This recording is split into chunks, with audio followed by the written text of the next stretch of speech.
He thought he had lost everything, until he saw his ex-wife leaving the hospital with a baby in her arms, and his world stopped. If you like stories like this, be sure to subscribe to this channel. We post every day. Continuing. In the last window of the bus, she watched the dirt road narrow as they climbed the hills.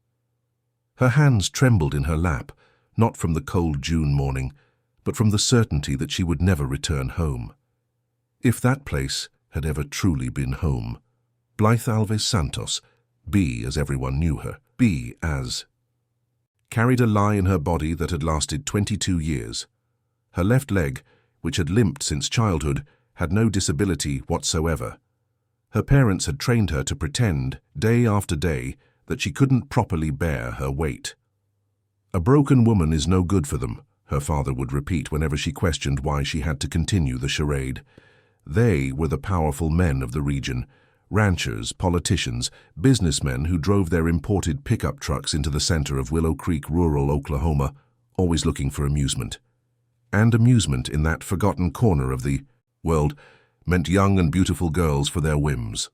B grew up watching friends disappear after being chosen to work on ranches, or worse, to accompany the powerful on their trips. They always returned different, when they returned. The bus stopped at the end of the paved road. There began the ascent to St. Benedict's Ranch, a property no one in the region knew well, but about which everyone whispered. They said the owner was a dangerous man, a wealthy outsider who had bought thousands of acres in the hills and lived in isolation, receiving only deliveries and never coming down to town. Some said he was foreign, others that he was a fugitive from justice. B only knew that was where she was being taken. 2 weeks earlier, Colonel Josiah Mendham had appeared at her father's general store. A 60-year-old man, with a prominent belly and small eyes that always seemed to be calculating the value of things, Josiah was the one who truly ran Willow Creek. The mayor was his godson, the sheriff his brother-in-law, and half the land in the region bore his name in the county records. That afternoon he had drunk moonshine with her father. At the greasy counter of the store, talking about the drought, about politics, about hard times, until his gaze fell on B, who was organizing sardine cans on a shelf. "Is that your girl, Anthony?" "Yes, Colonel, that's B. But she's, well, you see, don't you? Born with a leg problem." Josiah studied her from head to toe, and B felt her skin prickle. She exaggerated her limp to make it more apparent, pretending to stumble as she carried a box. "A shame," the Colonel murmured. "She even has some pretty features. But yes, a broken woman isn't good for much." She almost laughed with relief. Once again the lie had protected her, but the feeling didn't last long. "Speaking of which, Anthony," Josiah continued, "I have a deal to make. That strange outsider up in the hills, Santiago. He's been buying supplies around here but always sends his ranch hands to pick them up, never comes down to talk to civilized folk." "What about him, Colonel?" "I have a partnership proposal to make. I want him to invest in a cattle ranch I'm setting up. But the man won't receive me. I've sent messages 3 times. Josiah spat on the ground. "These rich folks think they're better than us." "And what do you want me to do?" "I want you to go up there and deliver a letter to him. And while you're at it, take this girl with you. They say the man has lived alone for years. He must be needing some female company, even if she's defective." B felt the world spin. Her father lowered his head, and she realized he was actually considering the proposal. "Colonel, she's my only daughter, and that's precisely why you should want the best for her. Up there, she'll at least have a roof and guaranteed food. Here, with that bad leg, who will want to marry her? She'll just be dead weight to you." The words were like slaps. B knew her father had never truly loved her. She was just another mouth to feed, a constant reminder that he hadn't managed to father the son he desired. But hearing him silently agree with the Colonel was a pain she hadn't expected. "If the man accepts her there," Josiah continued, "consider your loan debt forgiven. That's $8,000 you won't have to pay me. And if he agrees to the partnership, there's a commission for you too, $8,000, the amount her father owed the Colonel since the corn crop was lost the previous year. B was worth $8,000. That was her price. That night, she tried to talk to her mother, Mrs. Antonia, a quiet woman who spent her days sewing and praying. "Mother, are you going to let him give me to that stranger in the hills?" Mrs. Antonia didn't lift her eyes from her embroidery. "Your fate is sealed, child. If it's not for the one up there, you'll end up in the hands of someone around here. At least there you might have a better life." "How do you know?" "Because anywhere is better than here." Her mother finally looked at her, and Bee saw suppressed tears in her tired eyes. "You don't understand now. But one day you'll understand that sometimes we have to choose between the bad and the worse."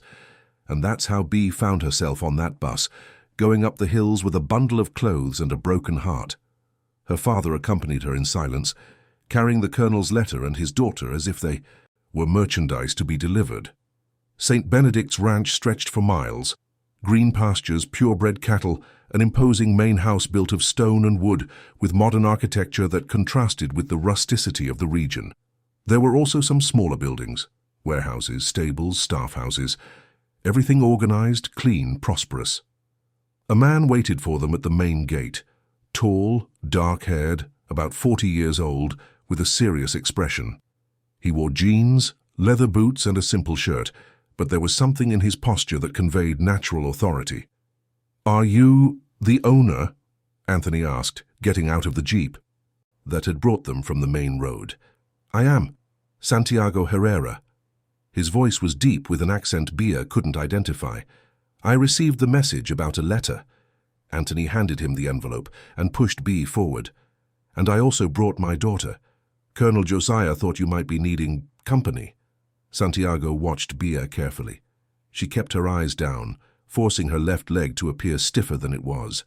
She wore a simple blue cotton dress, her brown hair tied in a ponytail, and was clearly uncomfortable with the situation. "And does the young lady want to stay here?" Santiago asked her directly. The question caught her by surprise.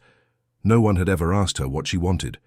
She looked up and met his eyes, dark, intense, but not cruel as she expected. There was something in that gaze she couldn't decipher. She hesitated. "Speak, girl," her father ordered. "The gentleman is asking." Bea looked at her father, then at the ranch, then back at Santiago. She knew that if she went home, it would only be a matter of time until she was handed over to another man, at least here. "I do," she murmured. Santiago nodded. "Then you may stay." He turned to Anthony. "Tell Colonel Josiah I'm not interested in partnerships, and you may leave. Now." The coldness in his voice was unmistakable. Anthony swallowed hard, gave his daughter some quick recommendations about being obedient and not causing trouble, and left without even a proper goodbye.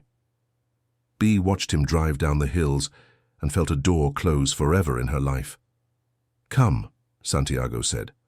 "I'll show you where you'll stay." She followed him, limping exaggeratedly, to one of the smaller houses near the main residence. Inside, it was simple but comfortable. A bedroom, a bathroom, a small living room with an integrated kitchen. The windows overlooked the pastures and the hills in the background. "Feel free to use it. There's food in the fridge, toiletries in the bathroom. If you need anything, just let me know." "And what do you expect from me?" Santiago studied her again, and Bea felt those eyes saw more than she would have liked. "For now, nothing. Rest. We'll talk better tomorrow." He left, closing the door behind him, and for the first time in weeks Bea could breathe. She was alone, truly alone, with no one watching her every move. Without a second thought, she walked normally to the window to observe the landscape. Her steps were firm, confident, without any trace of the limp she had faked her entire life. It was then that she noticed a shadow moving outside. Santiago was standing near the side window from where he could see her perfectly, and he had witnessed everything. Their gazes met through the glass, and Bea felt her blood run cold. He had discovered the lie in less than an hour. For the next 2 days, Santiago behaved as if nothing had happened. He appeared at meals, always polite, never intrusive. He asked if she needed anything, if she was comfortable, if the food was good. Bea answered monosyllabically, unable to relax. She knew he knew. It was only a matter of time.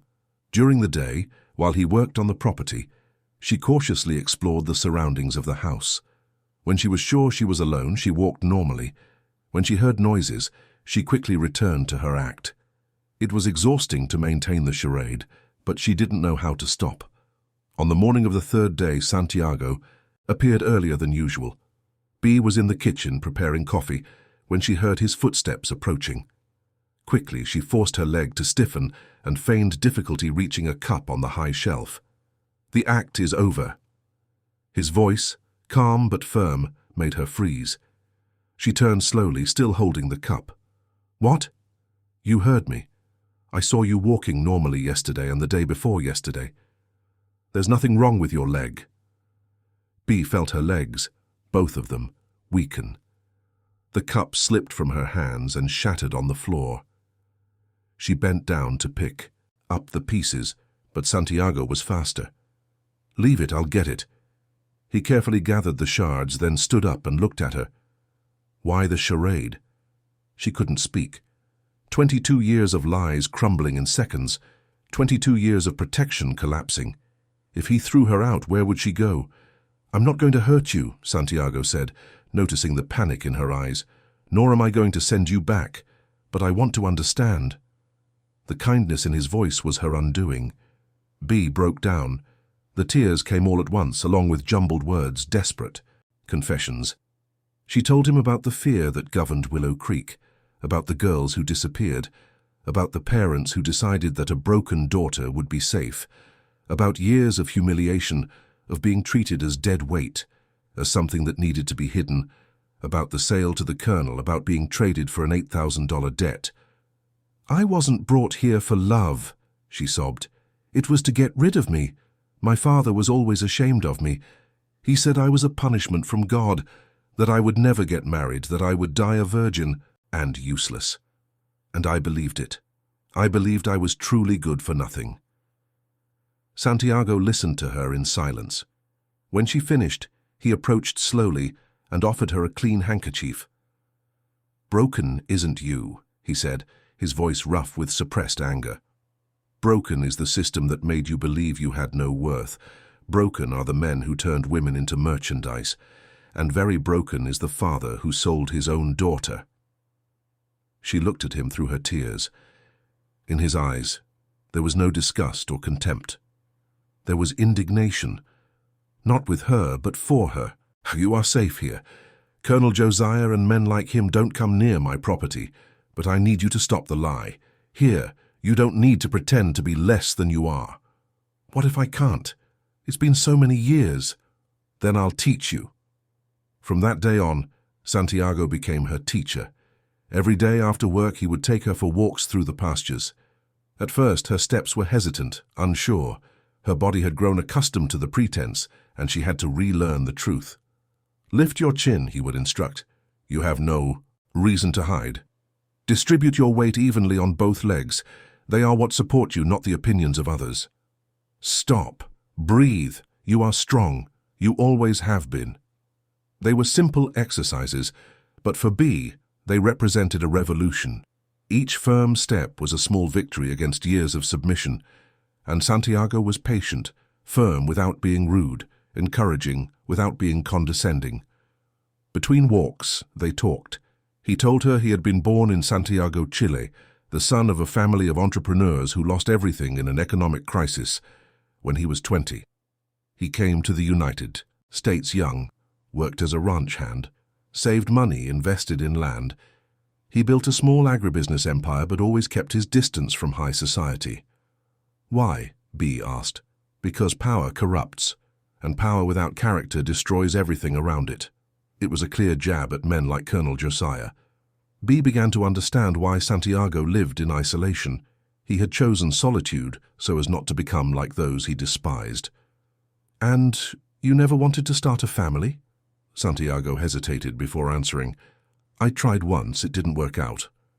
There was pain in that answer, but Bea didn't. Press? Everyone had their scars. Weeks passed, and gradually Bea's confidence grew. She learned to walk normally, to look at herself in the mirror without shame, to take up space without apologizing. She helped with the ranch administration, organized papers, controlled inventory. She discovered she had a knack for numbers and planning, and she also discovered she was falling in love. It was impossible not to notice Santiago's silent strength, the respectful way he treated his employees, the infinite patience he had with her.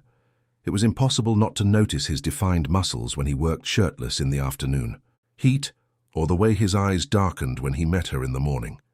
The sexual tension between them grew daily, an accidental touch when he adjusted her posture during walks, the lingering gaze when they thought the other wasn't looking, the forced proximity when they worked together in the office. One night, after 2 hours organizing documents side by side, the tension became unbearable.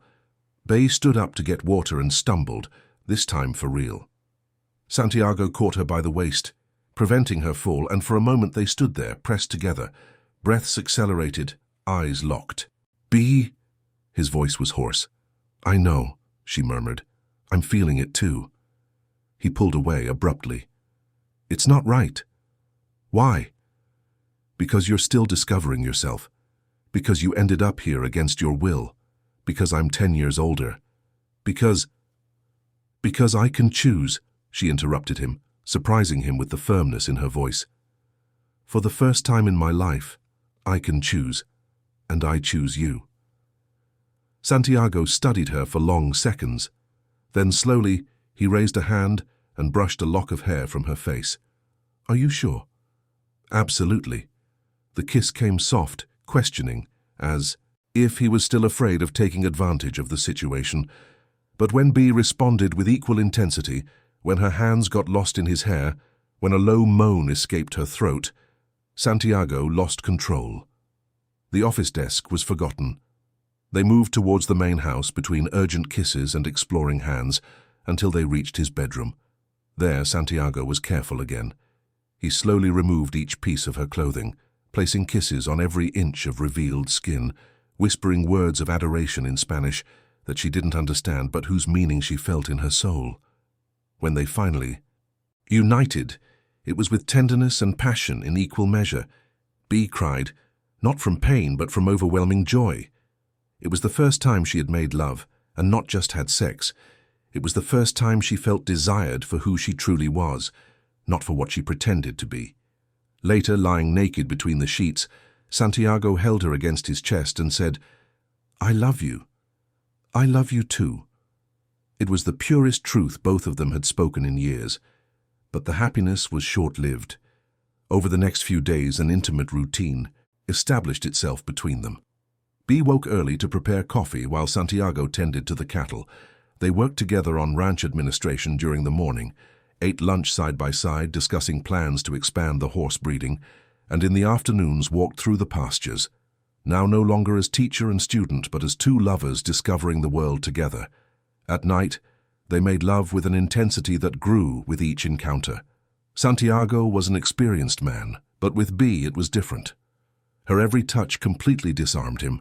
Her every moan, every whisper of pleasure made her feel powerful, in a way she had never imagined possible. "You taught me to walk again," she said one morning, lying on his chest after a night of passion. "But I didn't know you could also teach me to fly." Santiago chuckled softly, the sound reverberating in his chest. "I'm the one flying. You showed me that there was still life in this heart I thought had died." She raised her head to look at him. "What happened before? Why did you live alone?" For a moment, he hesitated. Then, as if he had made a decision, he began to speak. "I was married, Eleanor, a beautiful, intelligent woman from a traditional family in Santiago. We married young, and I thought I had everything in life. But when I started making money, when the businesses grew, she changed. Or maybe I just didn't know who she really was." "What did she do?" "She cheated on me with my business partner. And it wasn't just an affair. They planned to take me out of all the businesses I had built. They forged documents, corrupted lawyers, bought witnesses. When I found out it was too late, I lost everything in 2 months." Bea felt his chest contract under her hand. The pain was still there even after years. "I came to the United States with nothing. I worked as a ranch hand, a laborer, anything that paid me enough to eat. I swore I would never trust anyone again. that I would never let a woman get close to my heart again. And now, Santiago pulled her closer, kissing her hair. Now I've discovered that some promises are meant to be broken. In the days that followed, Bea noticed a subtle change in the behavior of the ranch employees. Before, they treated her with distant politeness, like someone just passing through. Now they greeted her with genuine smiles, asked her opinion on practical matters, and naturally included her in conversations. "They accepted me," she told Santiago during one of their walks, "because they know you're not leaving." "How do they know?" "Because you've changed, and because they saw how I've changed." It was true. Santiago was different. The stern, solitary man she had known still existed, but now he smiled more, talked more, seemed less burdened by the weight of the past. During meetings with suppliers or buyers, he included Bea in discussions, introducing her as his business partner. "The young lady has good numbers," praised a cattle merchant from Dallas after she presented a detailed analysis of the ranch's productivity. "Have you worked in agribusiness before?" "I'm learning," Bea replied simply. "You're learning well," Santiago commented after the man left. "Better than many agricultural engineers I've known." The compliment made her blush, but also filled her with pride. She was discovering not only that she had worth, but that she had talent. Years of humiliation had hidden capabilities she herself didn't know she possessed. One afternoon, while organizing the ranch's documentation, Santiago made an unexpected proposal. "I want you to be my official partner." Bea stopped typing and stared at him. "What do you mean?" "I want to register you as co-owner of the ranch. Half of all this will be yours." "Santiago, I can't accept. This is the result of your work, your sweat, and it will be the result of your work too. Bea, you don't understand. In the last 2 months, since you started helping with the administration, our productivity has increased by 30%. You found waste I didn't even know existed, optimized processes, negotiated better contracts. This ranch is no longer just mine, it's ours." She felt tears well up in her eyes. "Are you sure?" "Absolutely, but there's one condition." "What is it?" Santiago knelt before her, pulling a simple ring from his pocket. It was a white gold band with a small diamond, nothing extravagant but perfectly cut. "The condition is that you agree to marry me." Bea was breathless. It was all very fast, very intense, yet it felt as if they had walked eternities to reach that moment. "Santiago, I know it's early, I know you might need more time, but I can't imagine my life without you. I can't imagine waking up without seeing you, working without your opinion, sleeping without you in my arms. Marry me, Bea, not because you have nowhere else to go, but because this is where you want to be." Tears streamed freely down her face now. "Yes," she whispered, 1,000 times yes." The ring fit perfectly on her finger, as if it had been made for her. They kissed right there, in the office, surrounded by spreadsheets and documents, but feeling as if they were in the most romantic place in the world. "When?" she asked. "When they separated." "Whenever you want. Tomorrow, next week, next month. It doesn't matter when. What matters is that you said yes." Bea laughed through her tears. "I want to get married in the Willow Creek Church. I want all those people who saw me as crippled to see who I really am." Santiago pulled her into a tight embrace. "Then that's where we'll get married." But not everything was resolved. That same night, as they celebrated their engagement with a bottle of wine on the porch, Santiago received a call that changed everything. "Hello?" The voice on the other end of the line was tense, worried. It was Joaquin, one of the ranch's oldest employees. "Boss, you need to know. There are people messing around the property. Found strange footprints near the north fence. And last night, they saw some lights down on the old road." Santiago immediately grew serious. "What kind of people?" "I don't know, boss, but they left a note tied to the gate. It says, 'What you think is yours is not.' Keep that note. First thing tomorrow morning, I'm going to check the property." When he hung up, Bea noticed his face had darkened. "What's wrong?" "Trouble." "What kind of trouble?" Santiago hesitated, as if he didn't want to worry her. But then he looked at the ring on her finger and made a decision. "Bea, do you trust me?" "Completely." "Then you need to know that our happiness might be threatened and that we might have to fight for it." "Fight against whom?" "Against people who think you still belong to them." Bea's blood ran cold. She knew exactly who he was talking about. Colonel Josiah had discovered she was no longer the useless cripple he thought he had handed over, and now he wanted her back. In the early hours of the next morning, strange noises woke Santiago. There were footsteps on the porch, whispers, the sound of something being dragged. He got up silently and told Bea to stay in the room. He grabbed a shotgun from the closet and went out to investigate. Outside, he found two men prowling the property. They weren't common thieves. They were well-dressed, armed, clearly on a mission. Santiago silently circled them and disarmed them before they noticed his presence. "Who sent you here?" One of them, after some persuasion, confessed. "Colonel Josiah said you were hiding something that belonged to him." Santiago understood immediately. Josiah had discovered that Bea was recovering, no longer the useless cripple he thought he had handed over, and now he wanted her back. "Is he coming?" "He should be on his way already." Santiago locked the two men in the warehouse and ran back to the house. He woke Bea and explained the situation. "We need to get out of here, now." She quickly packed a bag while he gathered money and important documents. The plan was to go down the hills by the back road and head to Dallas, where Santiago had contacts who could help them. But when they left the house, it was already too late. The lights of several cars coming up the main road were visible in the darkness. And from the back road, other lights approached. They were surrounded. "Go back inside," Santiago ordered. "Lock the doors, hide in the basement. I'll handle this." "I'm not leaving you." "Bea, please." A Molotov cocktail flew towards them, hitting the side of the main house. Fire quickly spread through the dry wood.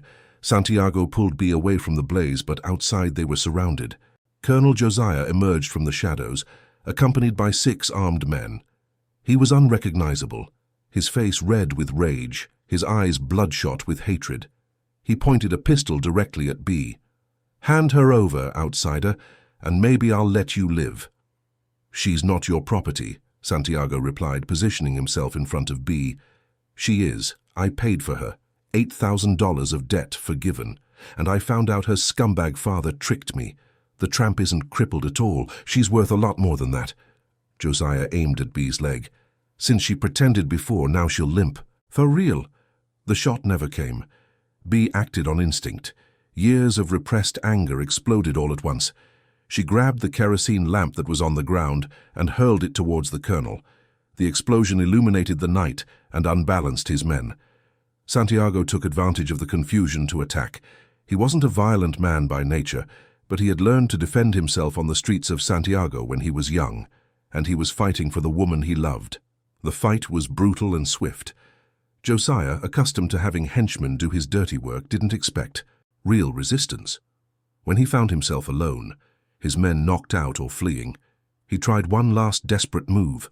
He pointed the gun at his own head. "If I can't have her, no one can." But Bea was no longer the frightened girl who had arrived there months earlier. She ran towards him and, in a move she had learned by watching Santiago train, disarmed him with a precise kick to the hand. The gun flew away. Josiah fell to his knees, and for the first time in decades, he was defenseless. "You're not even worth the bullet," Santiago said, panting.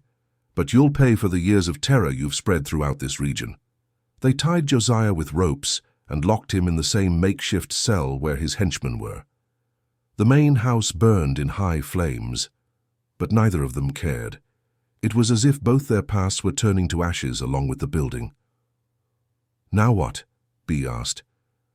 "Now we go to town and hand this garbage over to the FBI. I have contacts who will ensure he's investigated for human trafficking, corruption, and all the other crimes he's committed." But when they went down to Willow Creek the next morning, they discovered that news of Josiah's arrest had spread faster than they imagined. The town was in turmoil. Groups formed on street corners, whispering, pointing, arguing. Some seemed relieved, others outraged. He had the support of many powerful people, Santiago explained as they parked in front of the sheriff's office. Politicians, judges, businessmen, they won't let this go. They had reason to worry. Sheriff Anthony Medeiros, Josiah's brother-in-law, greeted them with barely disguised hostility. "You have no proof of anything," he said, looking at the documents Santiago presented. The word of two outsiders against a respected man of the region. Respected? B laughed bitterly. He tried to buy me as if I were cattle. And you didn't accept the deal? Because from what I understand, you were voluntarily handed over by your father. The insinuation was clear. She had been an accomplice in her own sale. Santiago took a step forward, his fist clenched. "Be careful what you say." "Is that a threat?" "It's a warning." The tension in the air was palpable when the sheriff's office door opened and a woman entered. It was Dr. Letitia Morris, a district attorney from Dallas, a figure Bea recognized from the news, tall, elegant, with a gaze that admitted no lies. "Sheriff Medeiros," she greeted coldly, "I heard there was an incident involving human trafficking. I came personally to investigate." The sheriff paled. "Doctor, this is just a misunderstanding." "Misunderstanding?" Letitia opened a folder. "Because I have here a formal complaint filed with the prosecutor's office, signed by Mr. Santiago Herrera, with photographic evidence and witnesses. Where is the accused?" Medeiros had no choice but to hand over Josiah. But when the prosecutor wanted to interrogate him, she discovered that the colonel had suffered a fall in his cell and was unconscious. "How convenient," Letitia murmured. "Sheriff Medeiros, you are removed from the case. From now on, this is a federal investigation." In the weeks that followed, life in Willow Creek was turned upside down. The FBI raided county offices, banks, city halls. Documents were seized, computers confiscated, bank accounts frozen. What began as a human trafficking complaint turned into an operation against systemic corruption. Bea and Santiago remained in town, staying at a simple inn, giving depositions and following the investigations. Every day, more scandals came to light. Fraudulent bids, embezzlement of public funds, threats to witnesses, vote buying. Josiah was just the tip of the iceberg. 50 years, Letitia said one afternoon after another day of interrogations. That's how much time he could get if all charges are proven. "And will they be?" B asked. "Certainly. You opened a Pandora's box that had been sealed for decades." During this period, B reconnected with her mother. Mrs. Antonia appeared at the inn one afternoon, shy and ashamed. "I came to ask for forgiveness," she said, with downcast eyes, "and to thank you." "Thank me for what?" "For having courage I never had. For facing what I always ran from." B hugged her, but with reservations. Forgiveness would come, but it would take time. Anthony, her father, was found dead in a ditch 3 days later. Officially, it was an accident. Unofficially, everyone knew it was an execution. Josiah's henchmen were still active. "I don't feel sorry," B said when she heard the news. Santiago hugged her in silence. Some wounds don't heal with tears, only with truth. 2 weeks after the operation began, Santiago received a call that changed everything again. "Herrera. This is he." "This is Colonel Aaron from the state police. I need to speak with you urgently. It's about your safety." They met at a discreet diner on the outskirts of town. Aaron was an honest man, one of the few who wasn't part of Josiah's scheme. "You're in danger," he said bluntly. "Josiah has allies in other cities, other states, and they won't let this operation go forward." "What kind of danger?" "The kind that kills. We've already intercepted 2 phone conversations, talking about eliminating the main witnesses, you and 3 other people." Santiago felt his blood run cold. "What do you suggest?" "Leave town. Today. Now." "I won't run." "It's not running, it's strategy. The operation will continue even without you here. But if you die, the entire investigation will fall apart." When Santiago told Bea, she also refused to flee. "I won't let those men make me run again." "Be reasonable." "I am reasonable. Reasonable is fighting. Reasonable is not letting others go through what I went through." Santiago admired her even more at that moment. The fragile woman who had arrived at the ranch had transformed into a warrior. "Then we will fight," he said, "but we will fight smart." They devised a plan with the help of Aaron and Letitia. If the enemies wanted a war, they would get a war, but it would be fought in the courts, in the press, in public opinion. Bea gave an exclusive interview to a national television program. She told her complete story, from the lie of her disability to being sold by her father. She showed documents, photographs, irrefutable evidence. The entire country stopped to watch. The repercussion was immediate. Protests in front of city halls in 10 Oklahoma towns, demonstrations in Washington, D.C. demanding federal investigation, hashtags on social media demanding justice. Bea's story became a symbol of the fight against oppression and structural sexism. But the enemies reacted too. They tried to discredit her testimony, invented lies about her past, spread rumors about Santiago. The dirty war had begun. That's when the unexpected happened.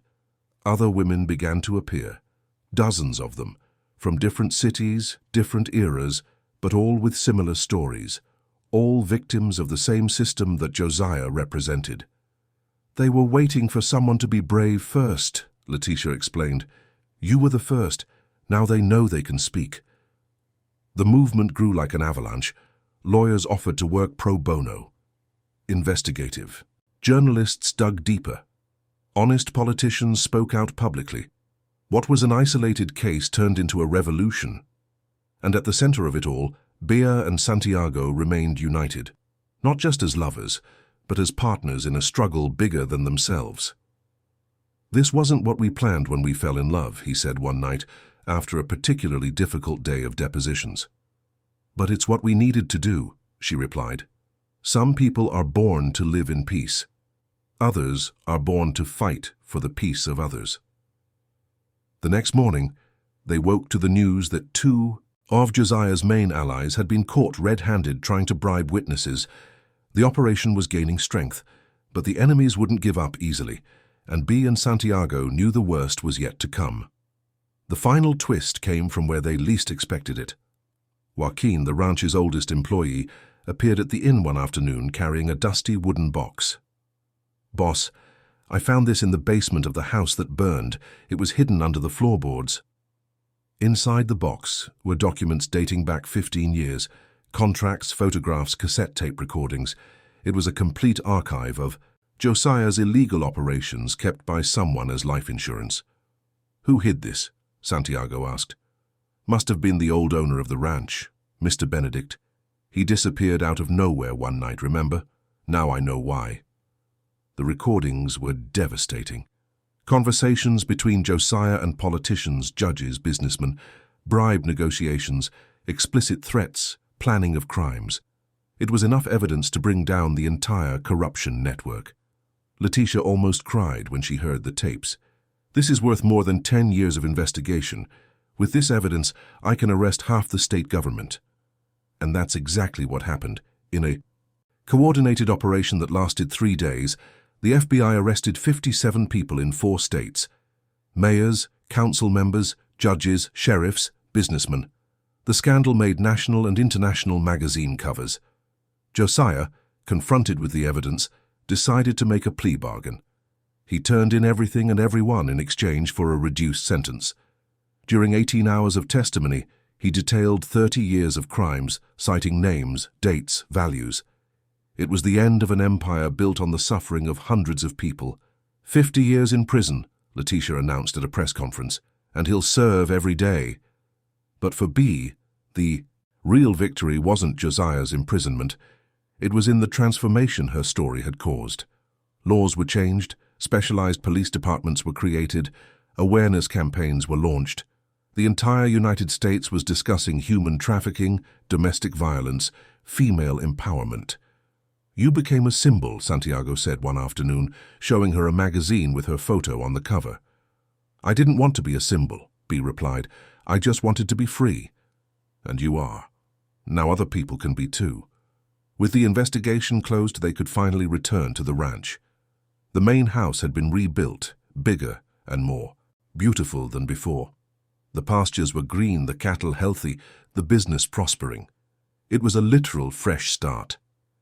The wedding took place on a December afternoon in the Willow Creek Church.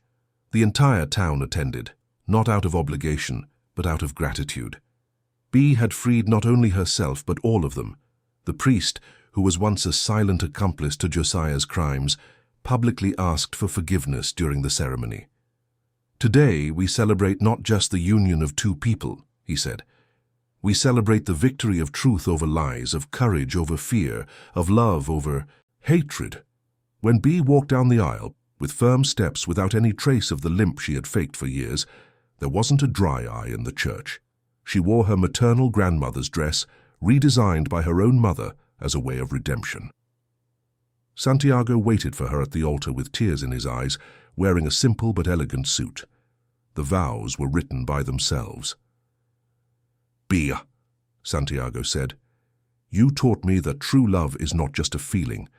It's a daily choice to fight for those we love, to protect what we build, together to never give up even when everything seems lost.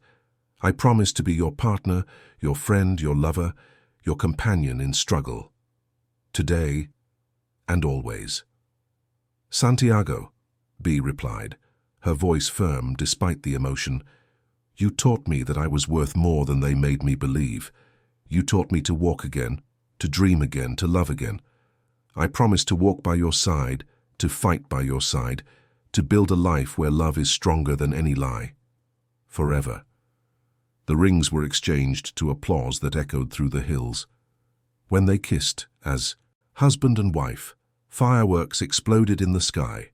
It was the celebration of a love that had been born in pain, but blossomed in truth. The party lasted until dawn. There was music, dancing, abundant food. But the most emotional moment was when Mrs. Antonia approached her daughter. "Forgive me," she whispered, hugging Bea. "Forgive me for not defending you, for letting them hurt you, for being a coward when I should have been a mother." "You are forgiven," Bea replied, returning the hug. "Now we can start over." It was true. Mrs. Antonia moved to a small house near the ranch, where she began to tend a garden and embroider bridal trousseaux for local brides. In simplicity, she found the peace she had never had.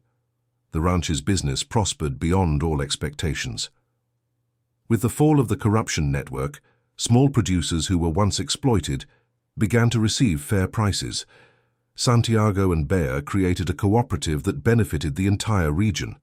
St. Benedict's Ranch became a model of sustainability and social responsibility. "Success is much more than money in the bank," Santiago said in an interview for an agribusiness magazine. "It's knowing that our work helps other people live better lives." Bea officially assumed the vice presidency of the company. Her economic analyses and management strategies attracted the attention of universities and research institutes. She received invitations to give lectures in New York, Los Angeles, Washington, D.C. She always accepted, but always returned home. "The world is big," she would say, "but my place is here." A year after their wedding, they discovered they were expecting twins. The news was met with tears of joy. "A boy and a girl," the doctor confirmed during the ultrasound. "What shall we name them?" Santiago asked. "Hope," Bea said, looking at the girl's image on the monitor. "And Bennett. Hope and Bennett," Santiago repeated, kissing her forehead. "Perfect." The pregnancy proceeded without complications.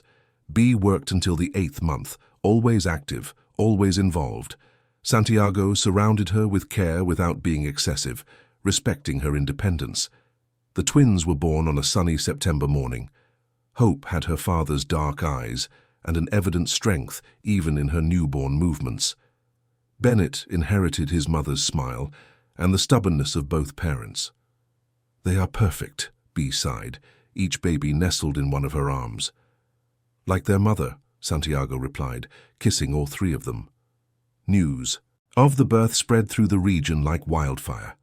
Gifts arrived from all over the country, from people who had been inspired by Bea's story, from women who found the courage to report their abusers, from families who benefited from the cooperative. Raising their children on the ranch was a transformative experience. Away from the urban hustle, surrounded by nature and love, the children grew up free and happy. Santiago built a playground in the garden. Bay planted an orchard. At night they read stories to the babies, sang lullabies, dreamed of the future. "Never," Bea said one night, watching her children sleep, "never will I let anyone make them believe they are worth less than they are." "Never," Santiago confirmed, kissing her forehead, "and if anyone tries, we'll both be here to stop them." When the twins turned 6 months old, they organized a party at the ranch. Relatives, friends, employees, neighbors, everyone celebrated not just the children's growth, but the consolidation of a family that had become a symbol of hope. During the party, a reporter asked Bea if she regretted anything. "I regret not having discovered my worth sooner," she replied. "But I don't regret the path because it brought me here." "And what changed in your life?" "Everything. Before I pretended to be crippled to protect myself. Today, I walk firmly to protect others. Before, I hid from the world. Today, the world knows me. Before, I believed I was worth nothing. Today, I know I am worth as much as any human being." "What advice would you give to other women in similar situations?" Bea looked at Santiago, who was playing with the children on the lawn. She looked at the prosperous ranch, at her true friends, at the life they had built. Brick by brick. "Never accept less than you deserve. Fight for your dreams even when everyone says they are impossible. And always remember, it's not others who define our worth. It's ourselves." The answer became a headline in dozens of newspapers. It became a motivational phrase on social media. It became a tattoo on the arms of women who found strength in Bea's story. That night, after all the guests had left, Bea and Santiago walked through the pastures as they did every week since she had relearned to walk properly. The twins slept peacefully in the house, cared for by the nanny. "Any regrets?" Santiago asked, echoing the reporter's question. "None." "And you?" "Only that I didn't buy that ranch in Oklahoma 10 years earlier. Then we would have met sooner." Bea laughed. "Do you think I was ready 10 years ago?" "No, but I would have been waiting." They stopped on a hill from which they could see the entire property. The illuminated house, the organized stables, the well-maintained fences, the cattle grazing peacefully. It was an empire built with honest work and true love. "Do you know what I love most about our story?" Bea said. "What?" "It wasn't love at first sight. It wasn't destiny or a fairy tale. It was a choice. Every day it was a choice." Santiago kissed her right there, under the stars, as he always did when he was too emotional to express what he felt in words. And there, on that hill, surrounded by the life they had built together, they knew they had won. Won against fear, oppression, the voices that said they didn't deserve happiness. Won against everything that tried to separate and diminish them. The journey had been long and difficult, but it was worth every tear, every struggle, every moment of uncertainty, because in the end, they not only found love, they built a legacy that would last for generations. 5 years had passed since that night on the hill. St. Benedict's Ranch had become a national reference in sustainable agribusiness, but also in social transformation. Hope and Bennett ran through the pastures like little hurricanes, speaking Portuguese mixed with Spanish, raised in an atmosphere of unconditional love. "Mommy, why did you limp before?" Hope asked one afternoon, after hearing a conversation between adults. Bea stopped folding clothes and knelt down to her daughter's height. She was a smart, curious child who had asked difficult questions since she learned to speak. "Because I was very scared, my love, and when we're very scared, sometimes we pretend to be different from who we are to protect ourselves. But pretending is lying. It is. And it was wrong. But sometimes when we're children, we do wrong things out of fear of worse things. And now you're not scared anymore?" Bea looked out the window, where Santiago was teaching Bennett to ride a gentle horse. The boy laughed loudly, confident in his father's strong arms. "Now I have different fears," she said. "I'm afraid you'll get hurt. I'm afraid I won't be a good mother. I'm afraid the world will be unfair to you. But I'm no longer afraid to be who I am." "And who are you, Mommy?" "I am a woman who learned to walk straight. I am a wife who loves her husband very much. I am a mother who would do anything for her children. And I am a person who fights so that other people can also be who they truly are." Hope nodded, satisfied with the answer, and ran off to play. But the question kept echoing in B's mind. Who was she really? At 28, she was a respected businesswoman, a devoted mother, a passionate wife. But she was also a woman who carried invisible scars, memories that sometimes woke her in the middle of the night. They weren't nightmares exactly, but memories of a life that seemed to have happened to someone else. "What are you thinking about?" Santiago asked, entering the room with Bennett in his arms. "Hope's question. About who I am now." "And did you come to any conclusion?" "I'm still figuring it out." Santiago placed his son in the crib and approached his wife. He knew that thoughtful gaze, that air of someone processing something profound. "Want to talk?" "Always." It was one of the things B loved most about their marriage, the certainty that she could talk about anything with Santiago at any time without fear of judgment. "Sometimes I wonder if I really overcame the past," she confessed. "If I'm not just pretending to be strong, like I used to pretend to be crippled." "And what do you think?" "I think true strength isn't not being afraid, it's being afraid and doing what needs to be done anyway. Then you are truly strong." "How do you know?" "Because I see you every day. I see you waking up early to take care of the children even when you're exhausted. I see you making difficult decisions in the company. I see you defending employees who are being wronged. I see you fighting for causes you believe in, even when it's easier to stay silent." Santiago pulled her into a hug. "And I see you being an incredible mother to our children, a mother who will never let them feel small or incapable." It was true. B had become a mother unlike any she had known. Hope and Bennett grew up knowing that their opinions mattered, that they could dream big, that they had the right to occupy any space they desired. "I want to be an astronaut," Hope had declared the previous week. "Then we'll study the stars," B replied without hesitation. "I want to have a ranch bigger than ours," Bennett said. "Then we'll learn everything about rural administration," Santiago promised. These were not empty promises. Their children's education was an absolute priority. They had the best private teachers, traveled to museums and exhibitions, participated in social projects from a young age. But more important than formal knowledge was the example they saw every day, that of two adults who respected each other, supported each other, and worked together for something greater than themselves. The cooperative created by B and Santiago already benefited more than 200 families. Small producers who once lived in misery now had stable incomes and dignity. Young people from the region who previously migrated to major cities in search of opportunities found skilled work close to home. "You saved our region," said Mr. Joaquin at a cooperative meeting. The former employee was now the general manager of the operation. "We just planted the seed," B replied. "You made it grow." It was her philosophy of life, to provide opportunities, not handouts, to teach how to fish, not to give fish, to create structures that allowed people to achieve their own success. This philosophy also extended to their work with women victims of violence.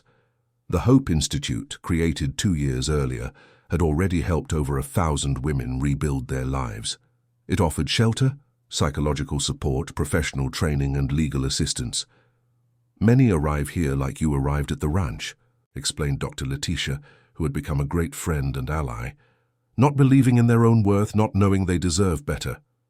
"And how do they leave?" "Like you left, head held high, knowing they are capable of writing their own stories." One of these women was Carmen, 19, who had arrived at the Institute fleeing a forced marriage. Her transformation reminded B of her own journey. "She reminds me of you," Santiago commented, watching Carmen give a lecture to other women. Why? Because of the strength she didn't know she had. Carmen had graduated as an accounting technician and now worked in the ranch administration. She was efficient, dedicated, determined never to depend on anyone again. Like B, she had discovered she was worth much more than she was taught to believe. "Thank you," she said one afternoon, after receiving her first salary. "For what?" "For showing me it was possible. When I saw your story on television, I thought, if she could do it, I can do it too." This was the responsibility B carried, to be an example. Not perfect, but real. Not without fears, but courageous despite them. Years after the first interview, she still received Letters from women thanking her for having the courage to speak. Some came from unlikely places: executives in New York who found strength to report workplace harassment, housewives in Houston who managed to leave abusive relationships, students in Miami who refused to accept less than they deserved. "You changed the country," a journalist said during a special interview on the 5th anniversary of the operation that brought down Josiah. "The country changed itself," B replied. "We just showed that it was possible." "What legacy do you want to leave?" Santiago and B looked at each other. It was a question they discussed frequently. "We want to leave a world where no one needs to pretend to be less than they are to protect themselves," Santiago said. "A world where every child grows up knowing they are worth as much as anyone else," B completed. "And do you think you've succeeded?" "We are succeeding. A little bit every day." It was true. The changes were visible not only in the region, but throughout the country. Stricter laws against domestic violence, awareness campaigns in schools, specialized police departments for crimes against women.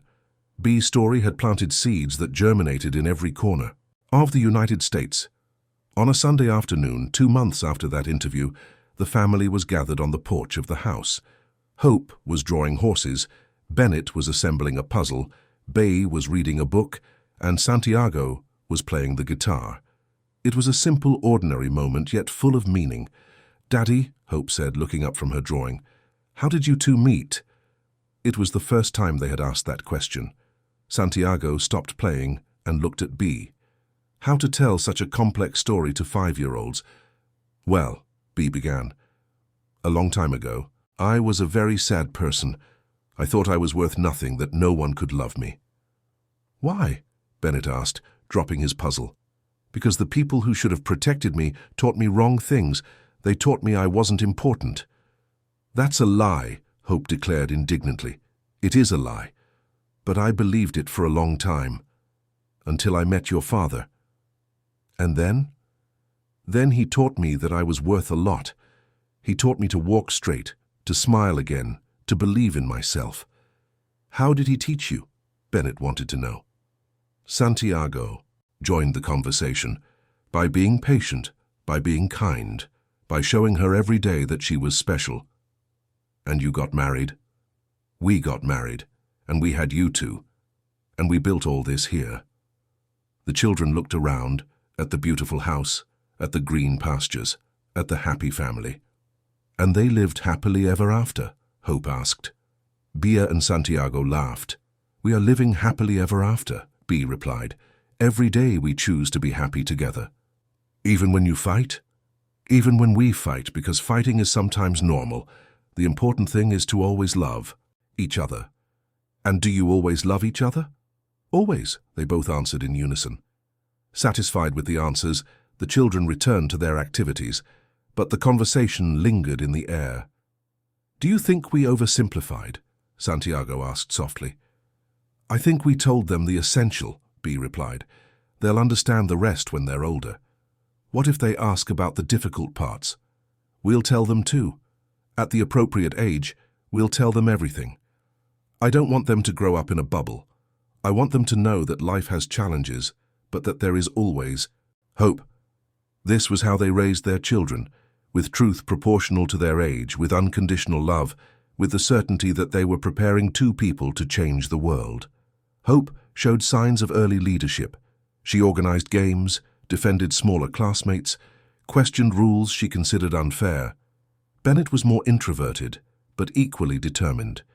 He observed everything carefully, asked profound questions, showed extraordinary empathy. "They're going to be special," said Mrs. Antonia, who now spent Sundays at the ranch. "They already are special," B corrected, "like all children. The difference is that they know it." Her mother smiled. At 70, she had become the grandmother she had never managed to be as a mother.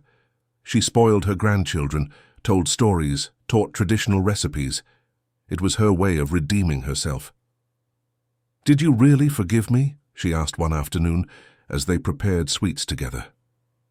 "I did, Mother. Forgiving doesn't mean forgetting. It means choosing not to let the past destroy the future." "You've become wise." "I grew up, and I learned that holding grudges hurts the one who holds them more than the one who deserves them. It was a lesson she applied in all areas of life. She no longer hated the father who sold her. She did not wish ill on the men who humiliated her. She carried no bitterness for lost time. She had transformed pain into purpose, trauma into strength. "Do you know what impresses me most about you?" Santiago said that night, after the children had fallen asleep. "What?" "How you transformed the worst thing that happened to you into the best thing that happened to thousands of people. I didn't do it alone." "Yes, you did. I just helped you discover who you always were." Bea nestled in his arms. 10 years after their first meeting, she still felt butterflies in her stomach when he touched her. She still woke up happy to be by his side. She still chose every day to love him and be loved by him. "Any regrets?" she asked, repeating their old joke. "None. And you?" "Only that I didn't meet you sooner. But then it wouldn't be the same story." "No, it would be another story, perhaps simpler." "Do you prefer simple stories?" Bea looked around, at the photos of the children on the wall, at the social responsibility awards on the sideboard, at the thank you letters from women who had found strength to start over, at the life they had built brick by brick, choice by choice. "No," she finally said, "I prefer our story, complicated, sometimes painful, but true, and with a happy ending." "Ending?" "Happy continuation." Santiago laughed and kissed her. Outside, the hills stretched silently under the moonlight. The pastures slept peacefully, the cattle rested calmly, the house breathed serenity. And in the couple's bedroom, two people who had found in each other not only love, but the possibility of being exactly who they were, whispered plans for the future that still lay ahead. There were no more lies between them. There was no more fear of being judged or rejected. There was only the certainty that regardless of the challenges life brought, they would face them together. Because some love stories are born of overwhelming passion. Others are born of the daily choice of two people who decide to build something greater than themselves. Bea and Santiago's story was of the second kind, and for that very reason, it would be eternal. On the last night of that year, they climbed the hill again from which they could see the entire ranch, the U. Children slept at home cared for by the nanny. The region rested in peace, prosperous and just. 10 years, Bea said, watching the stars. 10 years since you arrived falsely limping at my gate. And now? Now you walk firmly wherever you go. We walk firmly, together. Forever? Forever. And there, on that hill, under the same starry sky that had witnessed the birth of their love, they silently renewed the promises they had made at the altar. Not because they needed to, but because they wanted to. Because after everything they had been through, after all the battles won and victories achieved, after building a beautiful family and a lasting legacy, something still remained unchanged: the love they felt for each other. A love that was born in pain, grew in truth, and blossomed in freedom. A love that had changed not only their lives, but the world around them. A love that would be remembered by future generations, not just as a beautiful romance story, but as proof that transformation is possible when two people decide to fight together for what they believe in. And as they descended the hill hand in hand, Bea no longer limped. She no longer pretended to be small. She walked firmly, head held high, mistress of herself and her destiny, exactly as it should have always been.